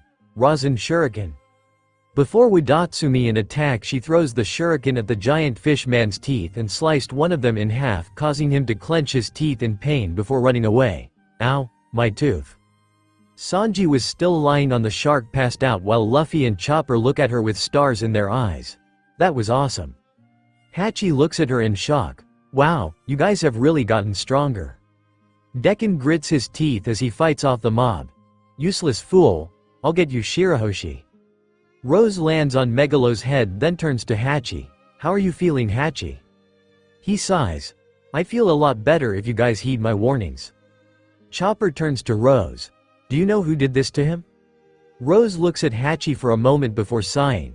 Sorry Doc, but if he doesn't want to reveal the culprit then it's his call. As for you Hachi, we can't leave because our ship lost its coating so you're stuck with us. If it can ease your worries though, I know Hody and Deccan's plans won't work. Hachi widens his eyes at this. She knows what happened to me, but she won't tell them. And she knows what Hody's planning. Wait a minute, his jaw hits his feet as he looks at her in utter shock. You're alive? Her purple eyes widen as she looks at him in disbelief. You just noticed that? Luffy laughs at that while Shirahoshi looks at them in confusion. Why wouldn't you be alive, Rose-sama? Rose jolts before sighing. Trust me, you don't want to know. Ready for the sea forest, Shirahoshi? She nods in excitement while Luffy looks ahead. Let's go to the sea forest, shark. Megalo nods as he takes the group to the sea forest while chaos continues to erupt on the island. Ace and Jimbei are sitting casually in front of Otahime's grave after talking about Hody when Ace sighs in frustration. Damn it, I can't believe how much has changed in 2 years. Jimbei looks at him softly. It's not your fault, Ace. I knew this island would have to face the new fishman pirates sooner or later. I'm sure Neptune can handle them. He slowly nods when Jimbei changes the subject. How did Luffy handle the training? He managed under Rayleigh's training pretty well. There were times when he almost got eaten by animals at the beginning, but that's nothing new. He nods before staring at the ground sadly. Do you think his heart has recovered from losing Rose? Ace widens his eyes at this before grinning. Oh, he's definitely recovered. You're never gonna believe this, Jimbei, after the war, Shanks and the Whitebeards. What kind of crazy crew did you come here with, Ace? Ace was cut off by Kato's voice as he and Jimbei turned to see him running towards them while Frankie and Zera look at him in confusion from the sunny. What's Kato doing here? Zera asks, causing Frankie to turn to her. You know that guy? He's Ace's friend. He helped rescue me and the mermaids from the swamp pervert. Jimbei looks at him in confusion as he gets up. What's the matter, Kato? Those crazy pirates took over the palace and are holding the king hostage. Luffy's crew did what now? Ace gets up in shock while the others overhear him and rush over. Kato groans. When the guards tried to arrest your brother's crewmates, they fought back. Frankly, I'm just shocked that they managed to not only take down the guards but Neptune himself. They made some demands in exchange for everyone. Zera widens her eyes as she flies right next to him. You can't be serious. I'm dead serious. He turns to Frankie and quirks an eyebrow. Is this the robot? I take it you're a part of that crew as well? He nods. Yay, I'm their shipwright. Sorry about this. I promise they're not the type to hurt hostages. Did they say what they wanted? They just demanded your ship fully coated and the rest of the crew to meet them. Den nods as he points to the sunny. The ship's right here, Kato. With yours and Frankie's help we can get the coating done in no time. He nods. Good idea, once we're done we should head to the palace together. The group turns to get to work when they hear a voice calling out to them. Hey, it's the sunny. They widen their eyes to Luffy's voice and look out to see Megalo floating towards them with Luffy's group on his back with Hachi lying down and Sanji still passed out from happiness. Luffy spots the group and starts waving. Frankie, Ace, Zera, there you are. Rose widens her eyes when she spots Ace and Zera. This is where you went. That's a relief. I know Den and Jimbei would be here, but who's the other fishman? And how did Zera wind up with them? Kato looks at the group in confusion. Wait, if the captain's here then who's at the palace? Ace sighs. I don't know, but with Luffy here maybe we can calm things down. Luffy jumps off Megalo before he lands then runs to them. Hey guys, what's up? Zera flies up to his face. Don't, what's up, me? What's this we hear about the crew taking over the palace? Luffy tilts his head in confusion. I don't know. Frankie turns Kato in thought. Are you sure it was our crew that did it? The first mate Zoro was making the demands, but he didn't mention your captain in them. That's odd. Ace sighs. We'll just have to do what we can to straighten this out. Kato nods at this while Jimbei walks up to Luffy. In any case, it's good to see you again, Luffy. Luffy turns to him and brightens up. You're here too, Jimbei? That's awesome. I heard you weren't on the island? He quirks an eyebrow at this. You didn't come because of my message? What message? Shirahoshi gets off of Megalo and smiles down at Jimbei. Boss Jimbei-sama, it's great to see you. He looks up at Shirahoshi with a smile. Ah, Shirahoshi, I didn't expect to see you here. It's great too. He freezes, then looks at her in utter shock. Princess Shirahoshi? Wait a minute. Why are you here with Luffy's crew? Shirahoshi scratches her cheek sheepishly. It's a long story. Jimbei looks up at her frantically. I understand why you would want to come here, but it's too dangerous. Rose casually lands next to him while he was distracted and shrugs. I wouldn't worry about it too much. After all, with all of us here she's pretty safe. He twitches an eyebrow in irritation. That doesn't matter. Vanderdecken's axes could come at any time and… He widens his eye before slowly turning to see Rose smiling at him and sheepishly waving at him. Katone Rose? She chuckles before nodding. Hey Jimbei, it's been a while. How have these 2 years been for you?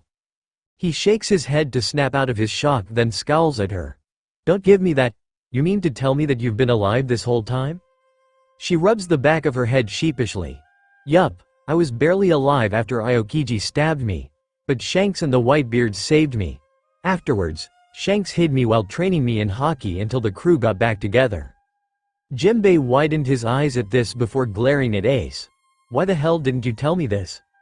Ace raises his hands defensively. I was about to tell you when Kato showed up. Rose chuckles before politely bowing to Jimbei. Still, thank you for getting the guys out of the war. He shakes his head. You shouldn't be thanking me. I feel partly responsible for what happened since I held Luffy back, and I want to apologize to you. Rose straightens up and raises her hands defensively. Please don't worry about it, it wasn't your fault. Luffy nods in agreement. She's right, you didn't do anything wrong. Oh yay. I want to thank you for helping me out back then.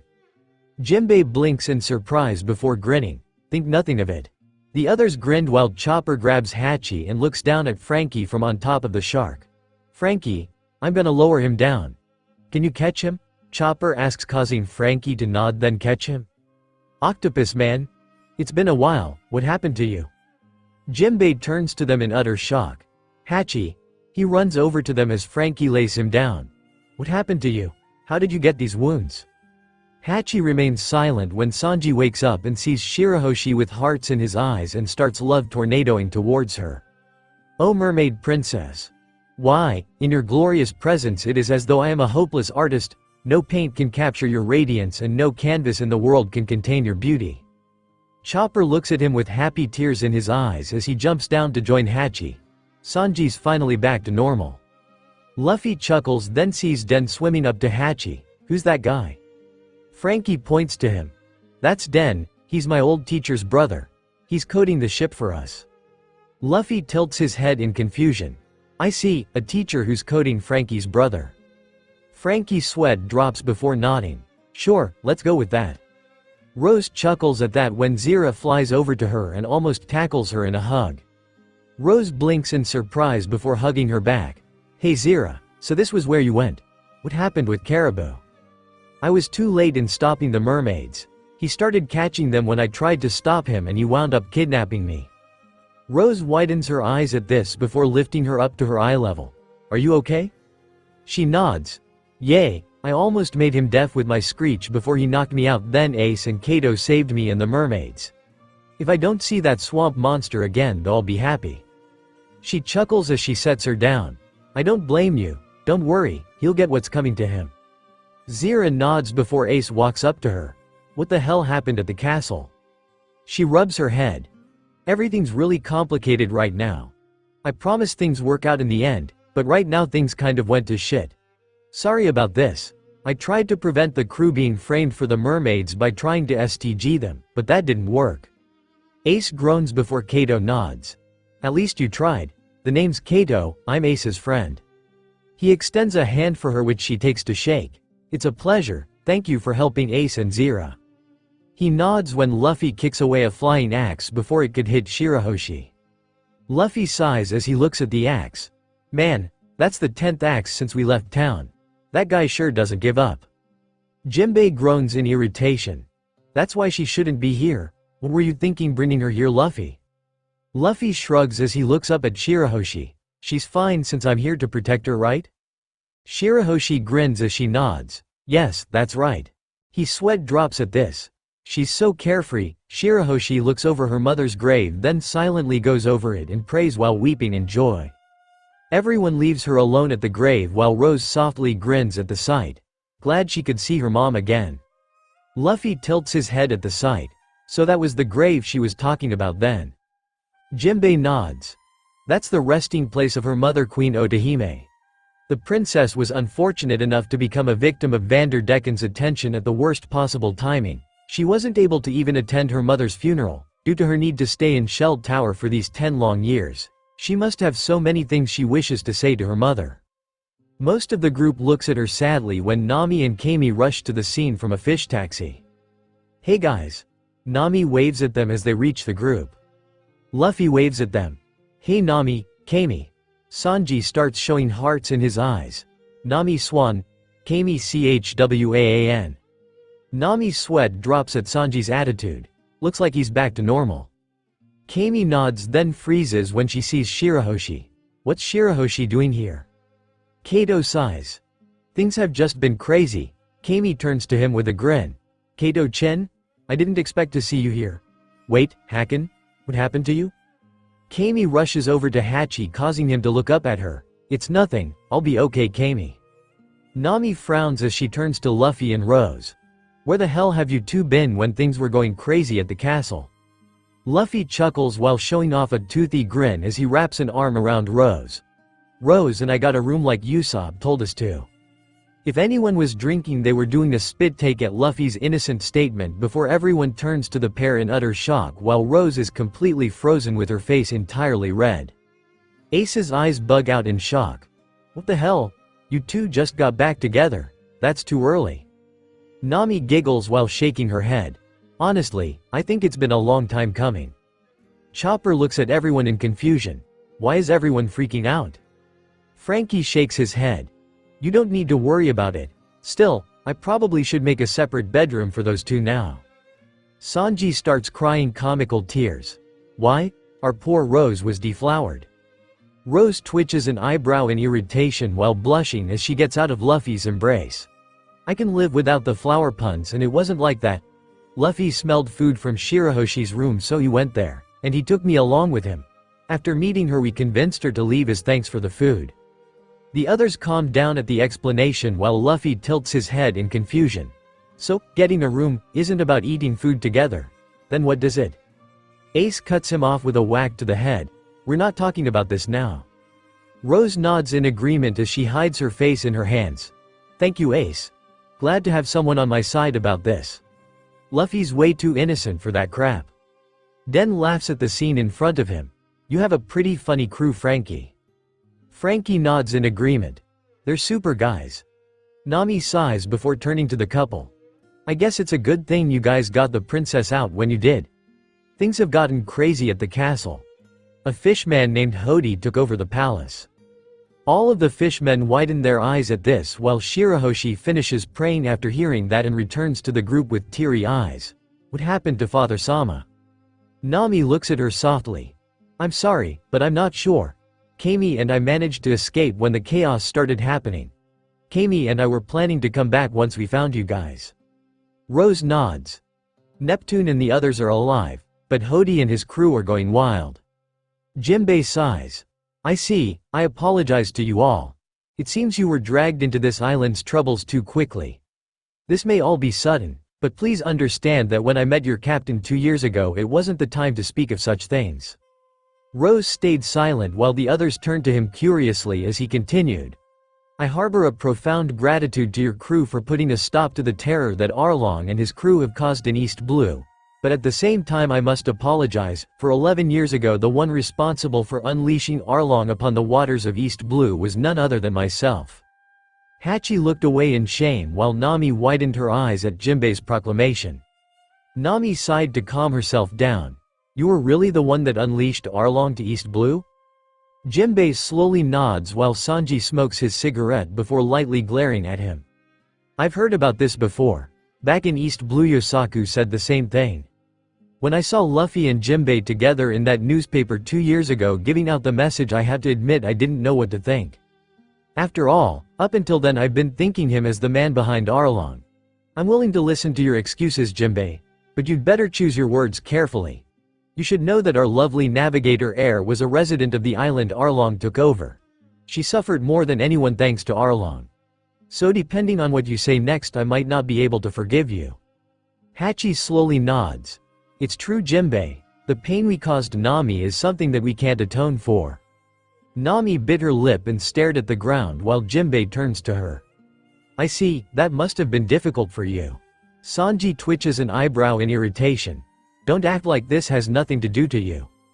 Nami steps up to them and pats Sanji on the shoulder to calm him down. Take it easy, Sanji. Look, no matter what, I have no intention of forgiving Arlong, but, until I arrived at Sabaody Archipelago 2 years ago, I had no idea that a race as powerful as the fishmen had suffered persecution because of humans. Then when we were pursuing those slave traders that kidnapped Kami, I saw something when we stepped foot in Sabaody Park. It was the spitting image of the Arlong Park that they made on my home island. Hachi silently sighed before turning to her. We all idolized that place. I'm not asking for your forgiveness, Nami. I know what we did was truly wrong, but even Arlong longed to be able to go to that park without being feared. While this kingdom has taken steps to trying to make peace with humans, they continued to hate us. The worst period I can remember was at the beginning of the Great Pirate Era when human pirates ran wild on the island. It wasn't until Whitebeard came and made the island as his territory that peace returned to the island. Ace grits his teeth at that while Jinbei continued. While we had that peace, the hatred humans felt towards us lived on. There were 2 individuals who made valiant attempts to improve life for fishmen. One was Queen Otahime, who preached to her subjects that we should live in harmony with the humans. The other was Fisher Tiger, the hero of slaves. He was resolved that fishmen and humans should go their separate ways, so he broke the taboo in mounting a lone assault upon the holy land of Mariajoy and freed the slaves held captive. Afterwards, he created the Sun Pirates with the former fishman slaves. Luffy tilts his head in confusion. Fisher Tiger? I heard that name before. Chopper nods. That fishman at the cove was talking about him. Jinbei nods as he reveals the sun tattoo on his chest, causing the pirates to widen den, and Hachi stared at the ground softly. Both Arlong, Hachi, and I were members of the Sun Pirates. I'm willing to tell you the story of their past if you wish. The others nod while Rose clenched her fists at remembering Fisher Tiger and Otahime's past but kept quiet as Jinbei told them the story of Fisher Tiger and Otahime's past. Damn it, what's the point in the island joining the world government if they can't protect their citizens? Still, after years of hatred, it wouldn't be easy to just let fishmen and humans be friends. I wonder, if Fisher Tiger and Otahime had somehow worked together to help the fishmen, could they both still be alive? Rose silently sighed as she snaps out of her thought when Jinbei finished his story. In the 10 years following Queen Otahime's funeral, all the members of the royal family have been appealing to the people. Thanks for their efforts, they were able to gather almost enough signatures to bring the island up to the surface. That was how Fishman Island has tried to fight discrimination. Then after creating the Fishman Pirates, Arlong troubled your home, Nami. Arlong is basically my sworn brother, so I feel somewhat responsible. I planned to stop him as soon as I heard something, but Arlong bribed the Marines so that headquarters didn't get any information. I deeply apologize. Sanji twitches an eyebrow in irritation. If you're that sorry, then take responsibility, you asshole. Nami sighs. Stop, Sanji, it's obvious he didn't mean for it to happen. Jinbei bows his head to her. He's right that I should take responsibility. You can punish me however you wish. Nami shakes her head. It's okay, it's not you that I hate. She sat down next to Luffy, who fell asleep during the story, and grinned at Jinbei. In any case, I'm glad to know you're not the one pulling the strings to Arlong's crew. We're both Luffy's friends after all. I did suffer a lot because of Arlong, but despite that, it's also when I met my friends. I don't blame you for any of it. Jinbei widens his eyes in shock as she continued. You don't need to apologize to me for what happened. I'm living a pretty fun life now. Hachi starts tearing up at Nami's words while the others look at her with a soft grin. Jinbei starts trembling as he keeps his head down to hide his tears. I don't deserve your words, thank you. Ace walks up to him to pat him on the shoulder quietly while the other pirates look at him softly when Frankie starts tearing up. Wah! You're a real man, Jimbei. I'm not crying, assholes. Kato and Den sweat drop at Frankie's tears while Zira flies down next to Luffy and pecks his head. Wake up, Luffy. Luffy gets up to avoid her pecking, then looks around in confusion. Chopper looks at him in shock. I can't believe you slept through the whole thing. Rose sighs. When did you doze off? The part about the thief. Luffy says, causing Sanji to groan. So since the start? Kato quirks an eyebrow. Is this guy really the captain? Zira nods. Yay, he can be an idiot sometimes, but he's really reliable. Jimbei sighs as he stands up. Now then, we should be talking about the situation at the palace. From what you all told me, Hody and his gang attacked, and the king, his soldiers and some of your friends are missing. Hachi slowly lifts his head up, causing Kami and Kato to help him sit up. Jimbei, if Hody achieves his goal, the whole country will be in chaos. Jimbei widens his eyes at this. That's right, you were at the Fishman district, so you should know about Hody's plans. Hachi nods. I do know, Hody hates humans more than Arlong did, but there was a difference between him and Arlong. While Arlong only harmed humans, Hody would mercilessly kill both humans and any fishmen that tried to befriend them. Rose clenches her fists at this while the others stared at him in shock while he continued. The world government's reverie that takes place once every 4 years is this year's. Kind Neptune was planning on showing the signatures the family collected in order to move the island. Kato widens his eyes at this. Wait, are you saying that he's trying to destroy the signatures like what happened 10 years ago? He shakes his head. No, not only to stop it, he wants to. Guys, look, Chopper says as he points to the giant snail moving towards them. Den widens his eyes at this. That's a visual Den Mushi.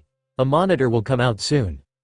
A monitor appeared from the snail to show a large gray-skinned great white shark fish man with long curly brown hair under a pink hat on the screen. Nami widens her eyes at the image. That's the guy that attacked the palace. Rose clenches her fists as she glares at the monitor. So that's Hody. Most of the others watch in shock as Hody started speaking. Inhabitants of Fishman Island, can you hear me? I am the captain of the new Fishman Pirates of the Fishman District, Hody Jones. I have an important announcement to tell the people of Fishman Island. The group looks at him in confusion except Rose as Hody started smirking. This country will be destroyed and will be reborn with me as your king. Anyone who desires peace with the humans should leave this country at once. Soon new citizens will arrive in the country from the Fishman district. They are comrades who share our hatred of the humans and wish to bring change to the island. I know most of you have witnessed the death of your beloved queen. If we believe in the humans and attempt to approach them with open arms, we will only be betrayed just as they betrayed her. The royal family's words have dulled your minds. You all have been goaded into walking to your deaths. You need to open your eyes to the truth. Shirahoshi starts tearing up while the others glare at the screen as he continued. Take a good look, everyone. Your beloved King Neptune has grown too old to rule. Hody reveals King Neptune tied up in chains, causing the group to look at it in shock. Father Sama. Shirahoshi couldn't get her eyes off the screen. Rose looks at her softly, then gently pats her on the arm. Sorry, Shirahoshi. The others glare at the screen while Hody smirks. It's time to say goodbye to the old kingdom.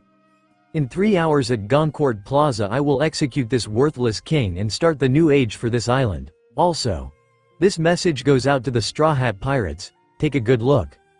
He shows an image of Zoro, Usopp and Brook tied up and locked in a cage. I know you are watching the broadcast from somewhere on the island. You're all filthy humans that destroyed Arlong's crew who fought for our noble race. By the time the king's execution is complete, the room they're in will be flooded completely. The others look at the screen in shock while Rose clenches her fists. Sanji sighs as he puffs a smoke from his cigarette. What are they playing at? They got caught? Luffy asks. Hody shows off Luffy's wanted poster while shouting, Straw Hat Luffy. As a captain with a 400 million bounty, the lives of your crew will serve as a perfect example to the humans to just how inferior you are. It's time to clear the trash of this island and only allow those loyal to our race to survive. In 3 hours this country will be reborn, and in the meantime you all had better be prepared. The screen turns blank, causing everyone to stare at the black screen in shock until Luffy rubs the back of his head with a grin. So my bounty's 400 million now? When did that happen? Nami whacks him on the head. Is now really the time for that?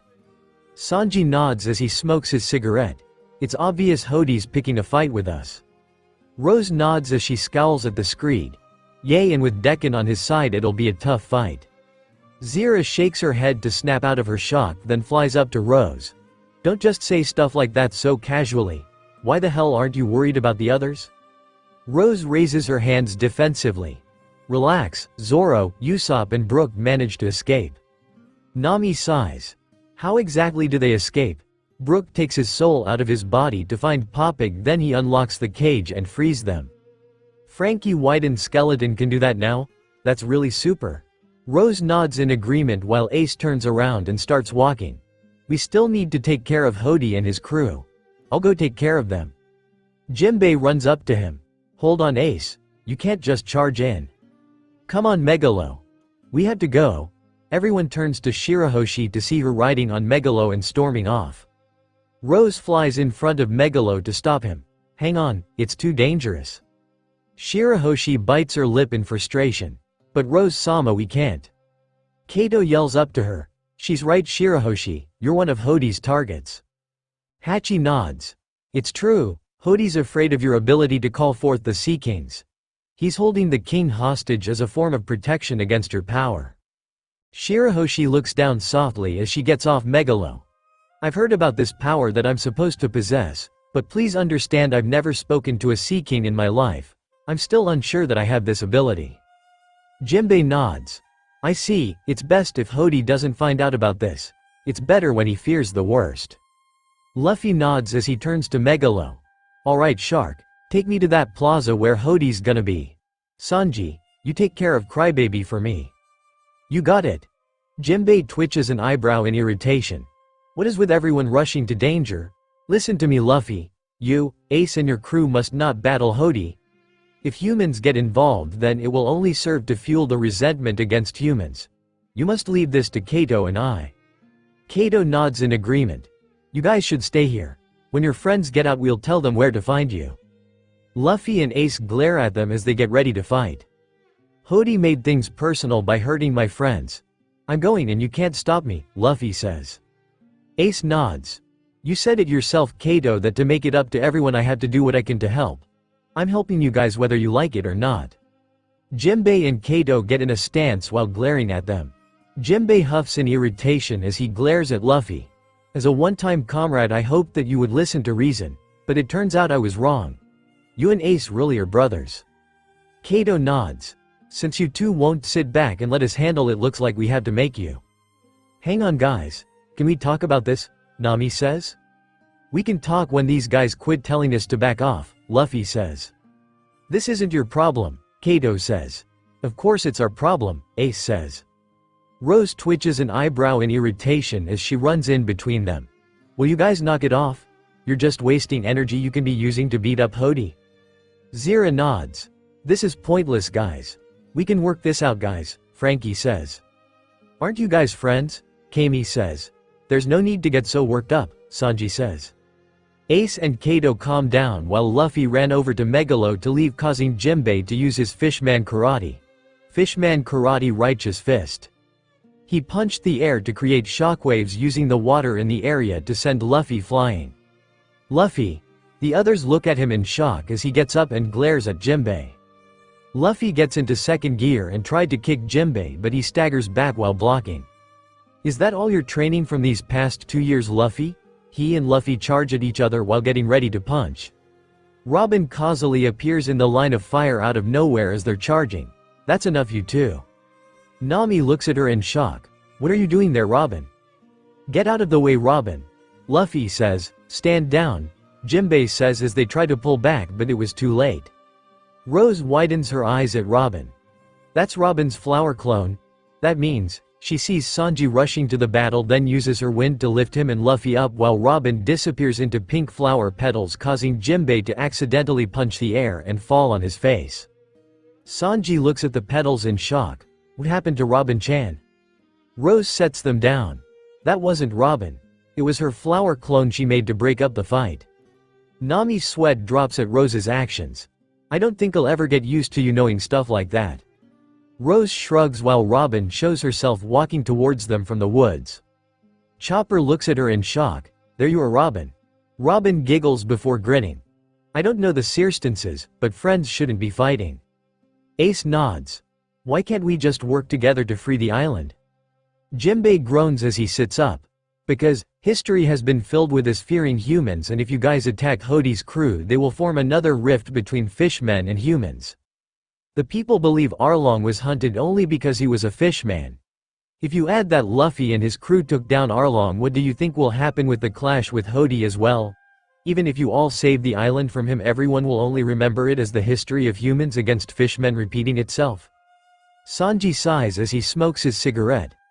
That may be true, Jimbei, but we have a lot of friends who would get hurt because of Hodi.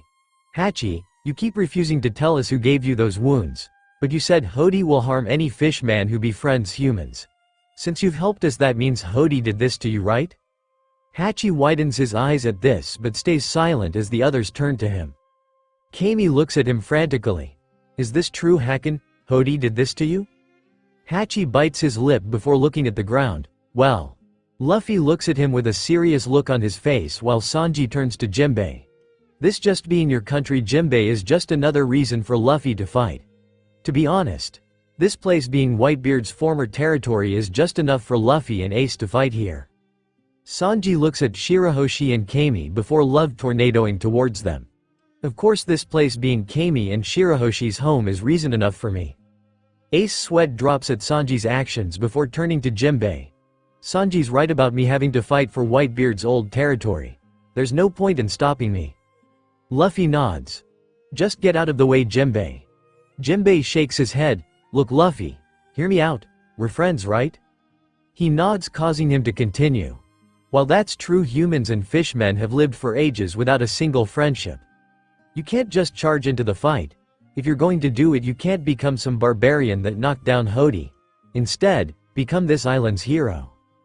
Luffy shakes his head. Hero? No way. What? We're pirates. I like heroes, but I don't want to be one. Do you even know what a hero is? Jimbei and most of the others look at him in confusion as he continues. For example, you have some meat while pirates eat the meat, heroes share it with the people. I want to eat the meat. Ace face palms. That's not what a hero is, Luffy. Rose and Robin giggle at the explanation while Jimbei sighs. Fine, I'll give you as much meat as you want if you listen to my plan and help me out. Luffy blinks in surprise before nodding. Got it. Chopper looks at him in shock. It was solved that quickly? Jimbei nods in satisfaction as he points to Megalo. Okay, here's the plan. First, Megalo and I will get caught on purpose. The shark jolts as he continues. We'll infiltrate the plaza that way while you hide in Megalo's mouth. While everyone's distracted, someone needs to steal the keys to Neptune's chains. Nami nods. Leave the stealing to me and Robin. Robin nods in agreement. We can take care of it for you. Jimbei nods. Okay, once the king is free, I'll call on Luffy to save us. If he makes a flashy entrance, then everyone will understand we're working together. Princess, I believe it's best if you wait at a safe place outside the plaza. Once the king is free, you take him to safety.